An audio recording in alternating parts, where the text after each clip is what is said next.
नमस्कार, मैं सर्वप्रिया सांगवान। एक बात आपने कई बार सुनी होगी, law will take its own course, यानी कानून अपना रास्ता तय करेगा। इस वाक्य को बहुत सामान्य तौर पर कह तो दिया जाता है, पर क्या ये इतना सामान्य है? कानून किस नीयत से बनाया गया है और उसे किस तरह लागू किया जा रहा है, इन दिनों इसी बात पर बहस चल रही है। दिल्ली के मुख्यमंत्री अरविंद केजरीवाल को जांच एजेंसी ईडी ने 21 मार्च की रात गिरफ्तार कर लिया। भारत के इतिहास में ऐसा पहली बार हुआ है कि किसी सीएम को गिरफ्तार किया गया है। उनसे पहले झारखंड के मुख्यमंत्री हेमंत सोरेन को भी गिरफ्तार किया गया था, लेकिन गिरफ्तारी से पहले वे पद से इस्तीफा दे चुके थे। तो अरविंद केजरीवाल को क्यों गिरफ्तार किया गया है, पहले ये समझते हैं। ईडी का कहना है कि अरविंद केजरीवाल दिल्ली एक्साइज घोटाले के मुख्य साजिशकर्ता हैं। एक साउथ ग्रुप को फेवर करने के लिए एक्साइज पॉलिसी बनाई गई, जिसमें पार्टी के कम्युनिकेशन इंचार्ज विजय नायर, मनीष सिसोदिया और साउथ ग्रुप के प्रतिनिधियों के साथ साथ अरविंद भी शामिल थे। ईडी कहती है कि अरविंद केजरीवाल ने रिश्वत ली। ये बात साबित होती है सांसद मगुंटा श्रीनिवासुलू रेड्डी और उनके बेटे राघव मगुंटा के बयानों से, जो इस केस में अप्रूवर यानी सरकारी गवाह बन चुके हैं। हालांकि अरविंद केजरीवाल इस कथित एक्साइज घोटाले में अभियुक्त नहीं है, लेकिन ईडी कहती है कि Arvind Kejriwal proceeds of crime में शामिल थे। इसे ऐसे समझिए कि जो घोटाला हुआ, उससे जो पैसा आया, उस पैसे को कहीं और इस्तेमाल करने, उसे छिपाने, उसे रखने से जुड़े फैसलों में अगर कोई डायरेक्टली या इनडायरेक्टली शामिल है तो वो प्रोसीड्स ऑफ क्राइम में शामिल है और इन पर मनी लॉन्ड्रिंग का मामला बन सकता है। लेकिन केजरीवाल ने इस घोटाले के पैसे को इस्तेमाल किया या नहीं, ये तो ट्रायल में ही पता चल पाएगा। उनका ट्रायल शुरू होगा जब एक्साइज घोटाले का ट्रायल शुरू होगा, लेकिन 1.5 साल से ये ट्रायल शुरू ही नहीं हुआ है। तो सवाल ये है कि ट्रायल शुरू क्यों नहीं हो पा रहा? दिल्ली एक्साइज पॉलिसी में कथित घोटाले की जांच अगस्त 2022 में शुरू हुई थी। विजय नायर की गिरफ्तारी के बाद एक चार्जशीट फाइल हुई, जिसमें कहा गया कि विजय नायर ने आप नेताओं के लिए साउथ ग्रुप से 100 करोड़ रिश्वत ली है।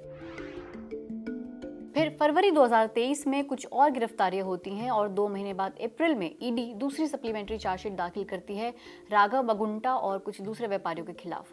फिर तीसरी सप्लीमेंट्री चार्जशीट दाखिल होती है कुछ और व्यापारियों के खिलाफ। फिर चौथी सप्लीमेंट्री चार्जशीट दाखिल होती है मनीष सिसोदिया के खिलाफ। फिर 5वीं सप्लीमेंट्री चार्जशीट दाखिल होती है संजय सिंह के खिलाफ। इन नई सप्लीमेंट्री चार्जशीट लगने के चलते इस केस में ट्रायल शुरू ही नहीं हो पाया है। तो फिर इन अभियुक्तों को जमानत क्यों नहीं मिल रही? पीएमएलए एक ऐसा कानून है जहां जमानत मिलना लगभग नामुमकिन हो जाता है अगर जांच एजेंसी जमानत का विरोध करे तो। पीएमएलए कानून के सेक्शन 45 में जमानत से जुड़ी 2 शर्तें हैं। पहली कि सरकारी वकील को जमानत के खिलाफ अपनी बात रखने का मौका मिलना जरूरी है, और अगर सरकारी वकील जमानत के खिलाफ है तो फिर कोर्ट को देखना पड़ेगा कि क्या इस बात को मानने के कारण है कि अभियुक्त ने अपराध नहीं किया है और जमानत मिलने पर वह कोई अपराध नहीं करेगा। अब इसमें खुद को बेगुनाह साबित करने का भी भार अभियुक्त पर ही है। जब तक वो ये साबित ना कर पाए तब तक उसे अपराधी ही माना जाता है। इसलिए रिमांड के वक्त या केस के शुरुआती दौर में जमानत की सुनवाई पर कोर्ट में ये साबित करना ही मुश्किल हो जाता है। अब देखिए कि सुप्रीम कोर्ट ने तो नवंबर 2017 में अपने एक फैसले में पीएमएलए के सेक्शन 45 को ही असंवैधानिक ठहरा दिया था, लेकिन मार्च 2018 में सरकार ने इसे अमेंड कर दिया और अमेंडमेंट में शर्त नहीं बदली, सिर्फ एक शब्द बदला। पहले लिखा हुआ था कि उस अभियुक्त को ऐसे केस में जिसमें 3 साल से ज्यादा की सजा हो, उसमें यह जमानत की शर्त है। उस 3 साल से ज्यादा वाले वाक्य को बदलकर लिख दिया गया कि इस कानून के तहत अगर कोई अभियुक्त है तो उसे इन शर्तों को सेटिस्फाई किए बिना बेल नहीं मिलेगी, और ये कानून फिर चलने लगा। इसी तरह के प्रावधान यूएपीए कानून में भी हैं और इसलिए वहां भी जमानत मिलना बेहद मुश्किल होता है। एक उदाहरण देखिए, ईडी ने पहला पीएमएलए केस 2008 में दायर किया था ओपीएम इंटरनेशनल कंपनी के डायरेक्टर और बाकी कुछ लोगों पर, लेकिन 15 साल बाद इस केस में सारे अभियुक्त बरी हो गए। 15 साल लगे। इसलिए कहा जाता है कि ऐसे कानूनों में प्रोसेस इज पनिशमेंट। दूसरी बात यह कि नियम के मुताबिक अगर किसी जांच एजेंसी ने किसी अभियुक्त को रिमांड पर लिया है तो 60 दिन के अंदर चार्जशीट फाइल करनी होगी। किसी केस में ये ड्यूरेशन मैक्सिमम 90 डेज की हो सकती है। अगर इतने दिन में चार्जशीट फाइल नहीं होती है तो अभियुक्त अपने आप जमानत के लिए एंटाइटल्ड हो जाता है। लेकिन इस केस में मुख्य चार्जशीट के अलावा 5 सप्लीमेंट्री चार्जशीट लग चुकी हैं, इसलिए भी जमानत में रुकावट आ रही है। लेकिन ये रुकावट सबकी जमानत पर नहीं है।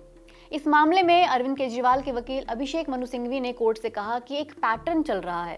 पहले गवाहों से बयान लिए जाते हैं लेकिन उनमें केजरीवाल का नाम नहीं होता, फिर उन गवाहों को गिरफ्तार कर लिया जाता है और उन्हें जमानत नहीं मिलने दी जाती, फिर उनसे डील करके अप्रूवर बनाया जाता है, फिर उन्हें कमर दर्द की शिकायत होती है और ईडी उनकी जमानत का विरोध नहीं करती, वे जेल से बाहर आ जाते हैं। सिंघवी के मुताबिक अगले दिन केजरीवाल के खिलाफ बयान आ जाता है, फिर मामले में किसी सह अभियुक्त का बयान रिकॉर्ड होता है। सारा का सारा मामला इन अप्रूवर्स, कुछ सह अभियुक्त और दिल्ली के एलजी के बयानों पर बुन लिया गया है। लेकिन पिछले 1.5 साल में अरविंद केजरीवाल के खिलाफ कोई सबूत नहीं मिला है। एक घटनाक्रम देखिए। दिल्ली एक्साइज घोटाले पर सीबीआई भी जांच कर रही है और ईडी भी। इस मामले में शराब व्यापारी दिनेश अरोड़ा को सीबीआई ने गिरफ्तार किया था, लेकिन उन्होंने सरकारी गवाह बनना मंजूर कर लिया। उन्हें नवंबर 2022 में जमानत मिल गई। इस तरह की बातों से अभिषेक मनु सिंघवी की बातों को बल मिलता है कि जिन लोगों ने सरकारी गवाह बनना मंजूर किया, उनकी जमानत को ईडी ने नहीं रोका। आमतौर पर किसी सरकारी गवाह को दोबारा गिरफ्तार नहीं किया जाता है, लेकिन इसी केस में उन्हें ईडी ने भी गिरफ्तार कर लिया। फिर उन्होंने नया स्टेटमेंट दिया जिसमें उन्होंने आप नेता संजय सिंह का नाम लिया। इससे पहले किसी के भी बयान में संजय सिंह का नाम नहीं था। इस बयान के बाद संजय सिंह को गिरफ्तार कर लिया गया। दिनेश अरोड़ा जमानत पर बाहर आ गए और जनवरी में अपनी शादी की 25वीं सालगिरह स्पेन में मना रहे थे। वहीं दूसरी ओर पिछले महीने इस मामले में अभियुक्त इंडो स्पिरिट के मैनेजिंग डायरेक्टर समीर महिंद्रू ने दूसरी बार जमानत याचिका दाखिल की। उन्होंने कहा कि वे 17 महीने से जेल में हैं और ट्रायल अब तक शुरू नहीं हुआ है, लेकिन दिल्ली हाई कोर्ट ने उनकी याचिका खारिज कर दी कि इस आधार पर तो जमानत नहीं मिल सकती। मनी लॉन्ड्रिंग के मामलों की पड़ताल में वक्त तो लगता है। अब इसी पर एक महत्वपूर्ण बात सुनिए। सुप्रीम कोर्ट में 2 जजों की बेंच 20 मार्च को झारखंड के पूर्व मुख्यमंत्री हेमंत सोरेन के सहयोगी प्रेम प्रकाश की मनी लॉन्ड्रिंग केस में जमानत पर सुनवाई कर रही थी। जस्टिस संजीव खन्ना ने कहा कि डिफॉल्ट बेल का मकसद ही ये है कि जब तक आप जांच पूरी ना कर लें तब तक अरेस्ट ना करें। आप ये नहीं कह सकते कि ट्रायल तब तक शुरू नहीं होगा जब तक जांच पूरी नहीं होती। आप बार बार सप्लीमेंट्री चार्जशीट दायर करते नहीं रह सकते और अभियुक्त बिना ट्रायल जेल में पड़ा रहे। जस्टिस खन्ना ने additional solicitor general SV Raju से कहा कि इस केस में अभियुक्त 18 महीने से जेल में है, हमें ये परेशान कर रहा है। ट्रायल शुरू होना चाहिए जब भी आप किसी को अरेस्ट करें। जस्टिस खन्ना ने याद दिलाया कि हमने मनीष सिसोदिया के केस में भी ये बात कही थी कि अगर कोई लंबे समय से जेल में है और ट्रायल में देरी हो रही है तो कोर्ट जमानत दे सकता है। पीएमएलए का सेक्शन 45 जमानत को नहीं रोक सकता क्योंकि ये अधिकार आर्टिकल 21 से आता है। जस्टिस खन्ना ने टिप्पणी तो सख्त की लेकिन जमानत नहीं दी। मनीष सिसोदिया की जमानत याचिका पर भी जस्टिस खन्ना ने ही 30 अक्टूबर 2023 को सुनवाई की थी लेकिन जमानत नहीं दी थी।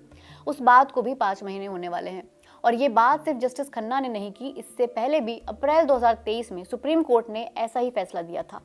जस्टिस कृष्णा मुरारी और सीटी रवि कुमार की बेंच ने कहा था कि बिना केस के जांच पूरी किए कोई जांच एजेंसी अरेस्टेड व्यक्ति को सिर्फ डिफॉल्ट बेल के अधिकार से वंचित रखने के लिए चार्जशीट या प्रोसिक्यूशन कंप्लेंट दाखिल करती नहीं रह सकती। बेंच ने कहा था कि अगर ये कोर्ट मौलिक अधिकारों के उल्लंघन के मामलों में तकनीकी पहलुओं के आधार पर अपने अधिकार क्षेत्र का इस्तेमाल करने से इनकार करता है तो इससे एक गंभीर प्रभाव पड़ेगा, जिसका नतीजा होगा कि इस देश के लोग सरकार के मनमाने और निरंकुश अत्याचार के अधीन हो जाएंगे। लेकिन पीएमएलए कानून और ईडी के अधिकार क्षेत्र इतने ताकतवर हैं कि इसकी तुलना क्रिमिनल प्रोसीजर कोड के बाकी सेक्शन से नहीं की जा सकती। 23 मार्च को सुप्रीम कोर्ट के जज जस्टिस उज्जवल भुयन ने एक इवेंट में कहा कि पीएमएलए में जो पावर्स दी गई हैं उन्हें बहुत सोच समझकर इस्तेमाल करने की जरूरत है और अगर इस कानून का गलत इस्तेमाल किया गया तो ईडी के बारे में नकारात्मक धारणाएं बनेंगी। अगर इस कानून का गलत इस्तेमाल किया गया तो देश को नतीजे भुगतने होंगे। उन्होंने जस्टिस सूर्यकांत और जस्टिस केवी विश्वनाथन के ऑब्जर्वेशंस की भी याद दिलाई। एक केस की सुनवाई के दौरान उन्होंने कहा था कि ऐसे सही केस भी हो सकते हैं जहां ईडी की जरूरत है, लेकिन ऐसे भी केस हो सकते हैं जहां ईडी को गलत नीयत से लाया गया हो। कोई मैकेनिज्म तैयार करना होगा, खासकर वहां जहां राज्य और केंद्र में रूलिंग पार्टी अलग अलग हैं। कुछ तो बेहतर करना होगा ताकि जहां सही केस हैं वे सिर्फ इसलिए ना बच निकलें क्योंकि केंद्रीय जांच एजेंसी केस हैंडल कर रही है, लेकिन ऐसा भी ना हो कि गलत नीयत से कोई विच हंटिंग की जा रही हो। लेकिन विच हंटिंग के अलावा ईडी पर कुछ और आरोप भी लगाए जा रहे हैं।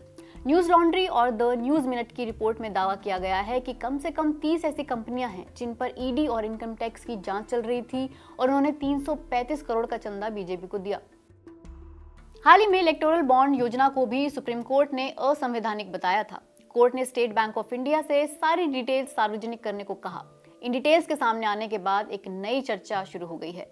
औरोबिंदो फार्मा के मालिक शरद चंद्र रेड्डी को भी दिल्ली की नई एक्साइज पॉलिसी आने के बाद शराब बेचने के लिए कुछ जोन मिले थे। इस मामले की शुरुआत में उन्होंने बयान दिया कि उन्होंने इस केस में किसी को रिश्वत नहीं दी, उन्हें अरेस्ट कर लिया गया। लेकिन कुछ महीनों बाद उन्होंने अपने बयान में केजरीवाल का नाम लिया।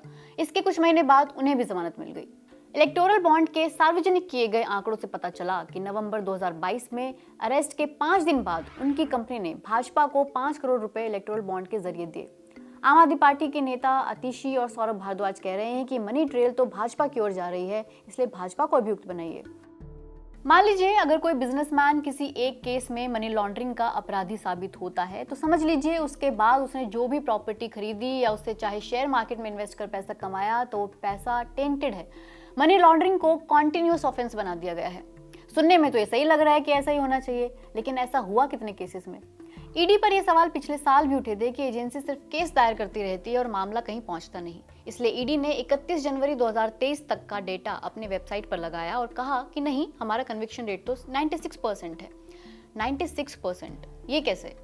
2005 से लेकर, यानी कि जब से ये पीएमएलए कानून लागू हुआ है, ईडी 5906 एफआईआर दायर कर चुकी है। इनमें से सिर्फ 1142 केस में चार्जशीट दाखिल की है। गौर करने वाली बात है कि सिर्फ 25 में ही ट्रायल पूरा किया गया है। उसमें से 24 में अपराध साबित हुए हैं। 25 के आधार पर प्रतिशत बनाएंगे तो 96% हो जाएगा, लेकिन बाकी 5881 केस का क्या? ये तो 1% भी नहीं हुआ। ये हालत तो तब है जब इतनी पावर ईडी को दी गई है। सीबीआई का जितना स्टाफ है उसका 1/3 भी ईडी में नहीं है। फिर भी एजेंसी 2014 के बाद से 121 बड़े नेताओं पर जांच बैठा चुकी है, रेड कर चुकी है और कुछ में तो गिरफ्तार भी।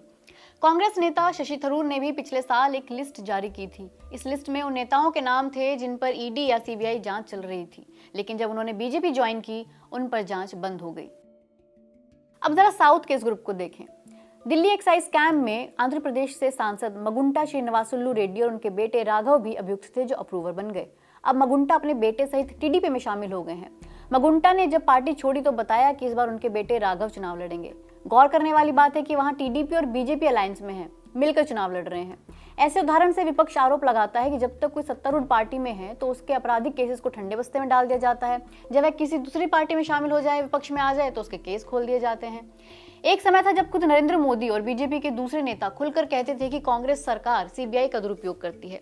ऐसा पहले भी कितनी बार सुनने में आता रहा है कि किसी क्षेत्रीय पार्टी को सीबीआई केसेस का डर दिखाया गया और इसलिए उन्होंने किसी मुद्दे पर संसद में वोट किया या वॉकआउट किया।